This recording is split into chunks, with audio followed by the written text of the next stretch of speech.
I pretended to be unconscious in the hospital just to hear what my family really planned to do with my money. The accident wasn't my fault. A drunk driver ran a red light and slammed into my Tesla at 60 maybe Eastern Park. When I woke up in the ICU, machines were beeping around me and my head felt like it had been split open with an axe. The first thing I heard was my stepmother Delilah's voice. The doctor said he might not wake up for weeks, maybe never. I kept my eyes closed and my breathing steady. Through the fog of pain medication, I realized this was my chance to finally learn what my family really thought of me. Even if he does wake up, my half-brother Quentin said, the brain damage could be severe. He might need care for the rest of his life. My biological father cleared his throat. We need to discuss the will. I'd always known my family was money hungry, but hearing them plot over my hospital bed while I was supposedly dying was a new low. 3 years ago, my grandmother had left me her entire fortune, $3.2 million in real estate and investments. She'd skipped over Dad completely, telling the lawyer he'd pissed away every opportunity she'd ever given him. The inheritance had caused a rift. Suddenly, everyone wanted to be my best friend. Delilah started cooking my favorite meals. Quentin invited me to golf every weekend.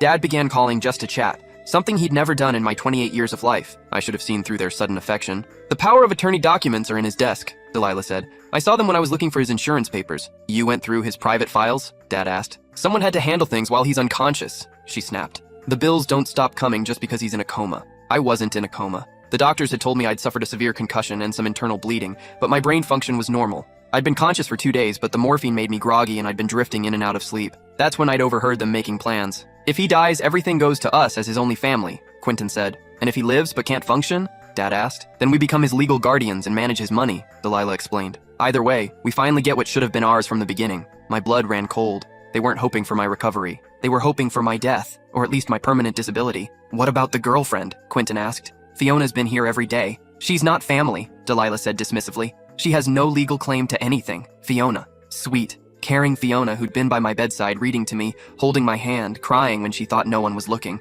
She was the only person who genuinely cared whether I lived or died. We should probably look into moving him to a state facility, Dad said. Keep the costs down. The cheaper, the better, Delilah agreed. Every dollar we save on his care is a dollar we keep. I couldn't believe what I was hearing. They were already planning to warehouse me in some substandard facility while they spent my inheritance. What if he wakes up and remembers things? Quentin asked nervously. Brain injuries cause memory loss, Delilah said. We'll tell him he asked us to help manage his finances after the accident. Who's he going to believe? His loving family or his confused, injured brain? The nurse entered to check my vitals. Any change? She asked. Nothing, Dad said sadly. We're just praying for a miracle. After she left, they resumed their plotting. I've already looked into transferring the house deed, Quentin said. If we can prove he's mentally incompetent. That's when I realized they'd been planning this for longer than just the 3 days since my accident. They'd been researching how to steal my inheritance while I was fighting for my life, but I needed to understand how deep this conspiracy went. So I continued to lie there, listening to every poisonous word. The lawyer said we need medical documentation, Delilah continued. Dr. Martinez mentioned possible cognitive impairment from the head trauma. Dr. Martinez had said no such thing. He'd specifically told me my cognitive function was intact and that I should make a full recovery. But they were planning to manipulate his words or find a different doctor willing to lie. I already found someone better, Dad said. Dr. Rothschild owes me money from poker. Big money. He'll write whatever assessment we need. My father's gambling debts. I should have known. Growing up, I'd watched him lose our house twice to casino debt. Mom had to borrow from her sister just to keep food on the table. After she died when I was 16, Dad married Delilah within 6 months, primarily because she had money and was stupid enough to pay off his creditors. What about his business? Quentin asked. I owned a software consulting firm called Data Bridge Solutions. Nothing huge compared to the inheritance, but it generated steady revenue and employed 12 people who depended on me. We'll have to sell it fast, Delilah said. Too complicated to manage, and we don't know anything about computers. The buyers I contacted are offering $400,000, Quentin said. My heart nearly stopped. The business was worth at least $1.2 million based on revenue, client contracts, and intellectual property. They were planning to sell it for pennies on the dollar, probably to one of Quentin's buddies who'd flip it for the real value. What about the employees? I wanted to scream. These people had families, mortgages, kids in college. They trusted me. That's not our problem, Dad said coldly. Business is business. Footsteps approached in the hallway. I heard Fiona's voice talking to someone, probably asking for an update on my condition. She's back, Dad muttered. We should go. Can't have her overhearing our conversations. Remember, Delilah whispered. If anyone asks, we're just heartbroken family members praying for his recovery. Delilah dabbed at her eyes with a tissue, preparing her performance. They shuffled out as Fiona entered. Her presence immediately changed the energy in the room. Where my family brought darkness and greed, she brought warmth and genuine love. Hey baby, she whispered, taking my hand in both of hers. I brought your favorite coffee. I know you can't drink it yet, but maybe the smell will help. The rich aroma of French roast filled my nostrils. She'd driven 40 minutes across town to the little cafe where we'd had our first date 18 months ago. That was Fiona, thoughtful about the smallest details. The doctors say you're healing remarkably well, she continued, her thumb tracing circles on my palm. Your brain activity is completely normal. Dr. Martinez thinks you might wake up any day now. She paused and I heard her voice catch. I've been staying at your place taking care of Buster. He misses you so much. Every morning he sits by the front door waiting for you to come home. I tried to explain that you're hurt, but he just looks at me with those big brown eyes like I'm lying. Buster was my 3-year-old golden retriever, rescued from a shelter after his previous owner died. In all their scheming about my assets, my family hadn't mentioned him once. They'd probably dump him at a kill shelter the moment they got control of my estate. I've been reading him your favorite books, Fiona continued. Remember how you said dogs understand more than people think? Yesterday I was reading him The Odyssey, and when I got to the part where Odysseus returns home, Buster's tail started wagging. I think he knows you're coming back. Tears leaked from my closed eyes. I tried to will them to stop, but the morphine made emotional control difficult. Your family's been here a lot, Fiona said carefully, her voice dropping to almost a whisper. They seem very concerned about your business affairs. Delilah asked me yesterday if I knew where you keep your important documents. Even Fiona could sense something was wrong. I told her I didn't know, which is true, but something about the way she asked made me uncomfortable. And Quentin's been asking strange questions about your grandmother's house, like whether you ever talked about selling it. Smart girl. She was picking up on their predatory behavior. I probably shouldn't say this while you're unconscious, she continued, but I never liked them much. After we started dating, you changed whenever they were around. You became tense, guarded, like you were waiting for them to attack. She squeezed my hand tighter. I should have said something before, but you seemed to want to believe they'd changed after the inheritance. You wanted so badly to have a real family. That hit me like a punch to the gut. She was right. Despite years of neglect and emotional abuse, I desperately wanted to believe that money hadn't been the only reason for their sudden interest in my life. I'd wanted to believe that maybe, finally, Dad loved me for who I was. What a fucking fool I'd been. The nurse says visiting hours are almost over, Fiona said, but I'll be back first thing tomorrow. I took time off work until you wake up. She kissed my forehead gently. I love you. Come back to me soon. After she left, I lay alone in the dark, processing everything I'd learned. My family wasn't just planning to steal my money. They were planning to destroy everything I'd built. My business, my employees' livelihoods, my relationship with Fiona, even my dog's life. And if I recovered too quickly or remembered too much, they were prepared to kill me. The next morning brought a new horror show. This time all 3 of them arrived early, before visiting hours officially began. Dad must have bribed someone to get access. The probate attorney says we need to move fast, Dad announced once they'd confirmed I was alone. If we file for emergency guardianship now, we can have control of his assets within 2 weeks instead of 30 days. What's the rush? Quentin asked. The girlfriend, Delilah said with disgust. She's been asking too many questions. Yesterday, she wanted to know if we needed help managing his business obligations. And like she thinks she has any right to be involved. We need to discredit her, Dad said. Make it clear she's just a gold-digging whore who saw an opportunity. Rage boiled inside me. Fiona worked as a pediatric nurse making barely $50,000 a year. She drove a 10-year-old Honda and lived in a tiny apartment because she spent half her income on medical school applications. She was the least materialistic person I'd ever met. I've been researching her background, Quentin said. Did you know she has student loan debt? Almost $80,000 from nursing school. Perfect, Delilah said. We'll claim she's desperate for money to pay off her loans, that she manipulated him into the relationship for financial gain. They were going to destroy her reputation to eliminate her as a threat. What about the competency hearing? Quentin asked. Dr. Rothschild will testify that cognitive impairment is likely permanent, Delilah explained. I've already drafted his statement. Brain trauma, memory loss, inability to make rational financial decisions, the whole package. She pulled out a folder and started reading. Patient exhibits severe disorientation, memory gaps spanning several years, and marked difficulty processing complex information. In my professional opinion, he lacks the mental capacity to manage his financial affairs and requires permanent legal guardianship for his own protection. Every word was a lie, but spoken by a doctor in a courtroom, it would be devastating. The best part, Dad said, is that even if he does wake up, we'll already have legal control. And Dr. Rothschild will testify that any improvements are temporary, that brain injury patients often have good days followed by rapid deterioration. How much is Rothschild costing us? Quentin asked. $50,000, Dad admitted, but it's worth it to secure millions. They were paying a doctor $50,000 to commit perjury and destroy my life. And if the competency claim doesn't work? Quentin pressed. Delilah's voice turned cold. Then we proceed with the backup plan, which is? Medical complications happen all the time with brain injury patients, she said. Blood clots, infections, medication errors. Very tragic, but not uncommon. My blood turned to ice. They weren't just planning to steal my money, they were planning to murder me if legal manipulation failed. Isn't that risky? Quentin asked nervously. Only if we're careless, Dad said. I've been researching his medications. The morphine drip could easily be adjusted. A slight overdose would cause respiratory depression, then cardiac arrest. Happens to head trauma patients all the time. The security cameras? Quentin worried. There's a blind spot near his IV setup, Delilah explained. I timed it yesterday. 30 seconds is all we'd need. They'd been planning this for days, studying my medical equipment, timing the nursing rotations, identifying security vulnerabilities. Besides, Dad continued, even if there are questions, who's going to suspect his grieving family? We're the ones who've been here every day, praying for his recovery. I wanted to vomit. These monsters were discussing my murder like it was a business transaction. When would we do it? Quentin asked. Tomorrow night, Delilah said. There's only one nurse on duty after 11 p.m., and she takes her break at midnight. Security makes rounds every 2 hours. We'd have a clear window. Less than 18 hours. They were planning to kill me in less than 18 hours. What about disposal of the evidence? Quentin asked. What evidence? Dad laughed. We bring nothing, leave nothing. Just a grieving father adjusting his son's blanket in the middle of the night.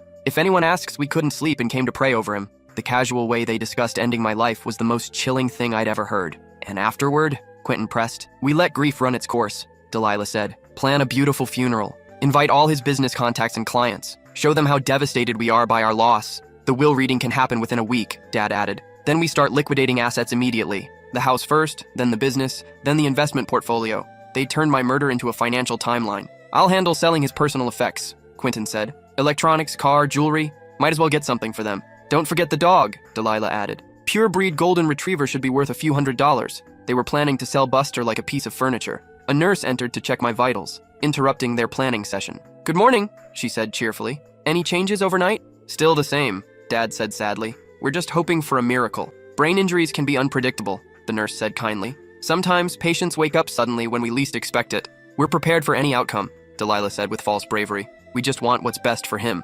After the nurse left, they resumed plotting. I've already contacted 3 different funeral homes, Dad said. Memorial Gardens has a good package deal for $12,000. Nothing too fancy. He would have wanted something simple. I'd never expressed any preference for funeral arrangements because I was fucking 28 years old and planning to live for decades. What about life insurance? Quentin asked. 2 policies, Delilah said, consulting her notes. His employer policy for $100,000, plus the personal policy for $500,000 that I helped him buy last year. I remembered that insurance meeting. Delilah had insisted I needed more coverage for Fiona's financial security if something happened to me. She'd even offered to pay the premiums as a birthday gift. Now I understood why. So we're looking at inheritance plus business sale plus insurance, Dad calculated. Almost $5.2 million total. Minus taxes and expenses, Delilah corrected. But still over $4 million clear. How do we split it? Quentin asked. This was the question I'd been dreading. How do 3 sociopaths divide the profits from murdering their own family member? Equal 3-way split seems fair, Dad said. We're all taking the same risk. I disagree,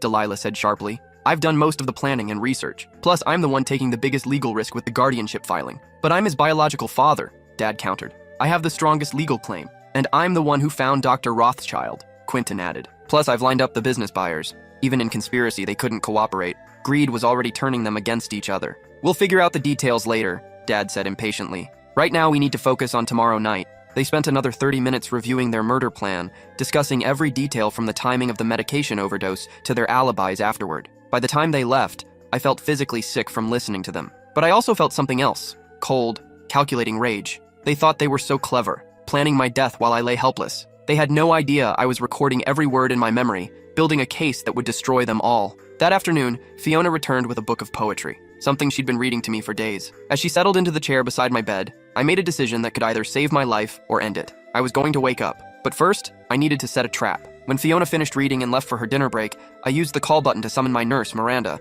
a sharp woman in her 50s who'd been taking care of me since the accident. Miranda, I whispered, barely opening my eyes. I need help. She nearly dropped her clipboard. Oh my God, you're awake. Let me call Dr. Martinez right away. No, I said urgently, grabbing her wrist with what little strength I had. Please, I need to tell you something first. Something important. She sat down immediately, professional instincts kicking in. What is it? My family, I said slowly, as if the words were difficult. I've been hearing them. They're planning to hurt me. Her expression shifted to concern. What do you mean? I told her everything. Their plans to steal my inheritance, the fake medical testimony, and most importantly, their plan to kill me tomorrow night. That's a very serious accusation, Miranda said carefully. Are you sure you weren't dreaming? Head injuries can cause vivid hallucinations. I know how it sounds, I said, but I need you to help me prove it. Tonight, when they come back, can you set up a recording device? Hide it somewhere they won't see it? Miranda looked torn between professional skepticism and genuine concern. If I'm wrong, I continued, then we delete the recording and pretend this conversation never happened. But if you're right, then we're talking about attempted murder, she finished. She stared at me for a long moment, then nodded.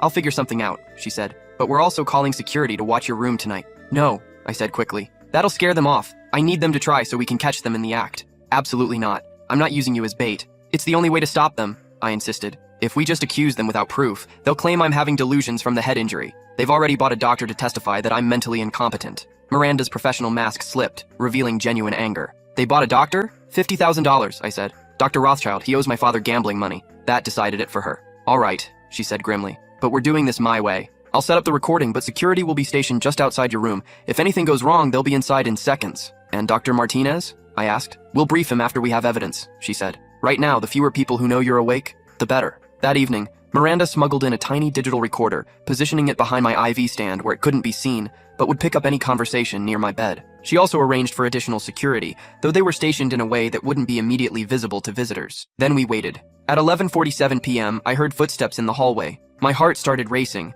but I forced myself to breathe steadily and keep my eyes closed. The door opened quietly. I recognized Dad's voice whispering to someone, probably hospital security. I know it's late, he said, but we couldn't sleep. We just wanted to sit with him for a few minutes. Of course, came the guard's sympathetic reply. Family time is important. Take all the time you need. Dad, Delilah, and Quentin entered my room, closing the door behind them. The nurse won't be back for 20 minutes, Delilah whispered. Security just passed. We have a clear window. Are you sure about this? Quentin asked nervously. It's the only way, Dad said coldly. He's getting better too fast. If he wakes up tomorrow, all our planning was for nothing. Delilah approached my IV setup. I heard the rustling of her purse, then the soft click of something being opened. This is concentrated morphine, she whispered. Enough to stop his breathing within minutes. What if they do an autopsy? Quentin worried. Morphine is already in his system, Dad explained. They'll assume it was a dosing error or equipment malfunction, tragic accident. Through barely opened eyes, I watched Delilah pull a syringe from her purse. She was actually going to do it. She was going to murder me while my father and half-brother watched. Hold his arm steady, she instructed Quentin. This was it, the moment of truth. As Delilah reached for my IV port,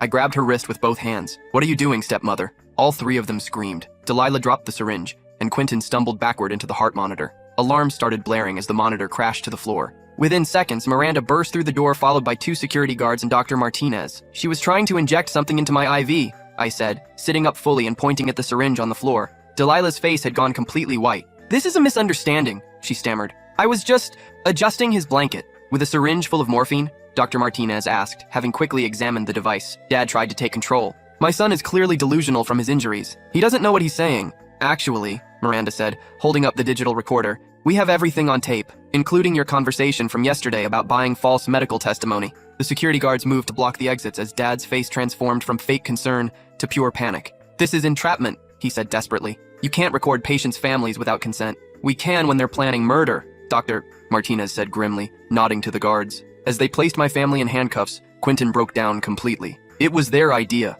he sobbed, pointing at Dad and Delilah. I just wanted my share of the business sale. I never wanted anyone to die. Shut up, you idiot, Delilah hissed, but it was too late. Tell us about the business sale, one of the guards said, pulling out a notebook. Quentin spilled everything. The undervalued sale price, the buyer who was his friend, the plan to split the profits. Within hours, the police had arrested all 3 of them. The charges were extensive. Conspiracy to commit murder, attempted murder, fraud, embezzlement, and bribery of a medical professional. The investigation that followed revealed the true scope of their planning. Police found detailed notes in Delilah's purse outlining every aspect of their scheme. Dad's computer contained research on inheritance law, medical malpractice, and how to forge power of attorney documents. They'd also been planning to frame Fiona as a gold digger who'd manipulated me into changing my will in her favor. A will that didn't actually exist, but they'd intended to forge one after my death. Most damning was the paper trail showing Dad's gambling debts to Dr. Rothschild. The doctor was arrested the same night for agreeing to provide false testimony in exchange for debt forgiveness. The trial became a media sensation. Local news called it the inheritance murder plot, and the story was picked up by national outlets when details emerged about the elaborate planning involved. During testimony, prosecutors played the recordings of my family, discussing the best way to kill me. The jury looked physically sick, listening to them debate dosage amounts and disposal of evidence. Dad took the stand in his own defense, claiming he'd only been trying to protect me from making poor financial decisions while brain injured. The prosecutor destroyed him by playing the recording where he discussed adjusting my morphine drip to cause respiratory depression, then cardiac arrest. Delilah tried to claim she'd been coerced by Dad, but her own notes contradicted this defense. She'd been the ringleader, researching legal precedents and coordinating with Dr. Rothschild. Quentin's defense was that he thought they were only planning financial fraud, not murder. This fell apart when prosecutors played the recording of him asking about disposal of evidence and discussing funeral arrangements. All 3 were convicted on all counts. Dad received 25 years for conspiracy to commit murder and attempted murder. Delilah got 30 years as the ringleader. Quentin received 15 years for conspiracy and fraud. Dr. Rothschild was sentenced to 10 years for conspiracy and lost his medical license permanently. The judge ordered all of them to pay restitution, though they had virtually nothing left after legal fees and the exposure of Dad's gambling debts. But the legal victory was only part of my revenge. During the investigation, I'd contacted my business partner and closest employees, explaining what had happened and assuring them their jobs were secure. Instead of selling data bridge solutions, I expanded it, using part of my inheritance to open a second office and hire more staff. I also used the publicity from the trial to expose other cases of inheritance fraud, working with law enforcement to identify patterns of family members targeting vulnerable relatives for financial gain. 6 months after the trial, Fiona and I got married in a small ceremony at my grandmother's estate. My lawyer, Theodore Blackwood, walked me down the aisle. He'd become more of a father figure than Dad ever was. During our wedding planning, we'd discovered that Grandma had actually left detailed instructions in a sealed letter, to be opened only if her inheritance became the subject of legal dispute. In it, she explained that she'd known exactly what kind of person my father was, and had specifically structured the inheritance to protect me from his influence. She'd also left additional funds in a trust that could only be accessed if I was married to someone who met certain character requirements, essentially ensuring that any future spouse would have to be investigated and approved by an independent committee. Fiona passed the evaluation easily. The trust provided an additional $500,000, which we used to establish a foundation helping families dealing with inheritance disputes and elder financial abuse. We converted Grandma's estate into the foundation headquarters, turning her former home into a safe space for people whose families had betrayed them for money. Buster, my golden retriever, became the unofficial therapy dog for foundation clients. He had an uncanny ability to sense when someone needed comfort, often resting his head on visitors' laps during their most difficult moments. 2 years after the trial, I received a letter from Dad in prison. He claimed he was sorry and that they'd only been trying to protect me from making poor financial decisions while injured. Even behind bars, he couldn't admit they'd tried to murder me for money. I threw the letter away without finishing it and had my attorney send a cease and desist order prohibiting any further contact. Some people never change. But some inheritances, the really important ones like integrity, compassion, and love, can't be stolen no matter how hard they try. Last month, Fiona and I celebrated the birth of our daughter, Elena. Unlike my father's family, this baby will inherit something worth more than money. Parents who actually love her and would die to protect her, rather than kill her for financial gain. At Elena's christening, I held her in the same church where Grandma's funeral had been held. Looking around at the friends and chosen family who'd supported us through everything, I realized that the real inheritance Grandma had left me wasn't money at all. It was the lesson that family isn't defined by blood or legal documents. It's defined by who shows up when your life is falling apart, who holds your hand in hospital rooms, and who loves you enough to help you build something better from the ashes of betrayal. Dad, Delilah, and Quentin had tried to steal my inheritance, but they'd only succeeded in helping me discover what was truly valuable. And that inheritance, love, loyalty, and the strength to choose your own family, is something no one can ever take away.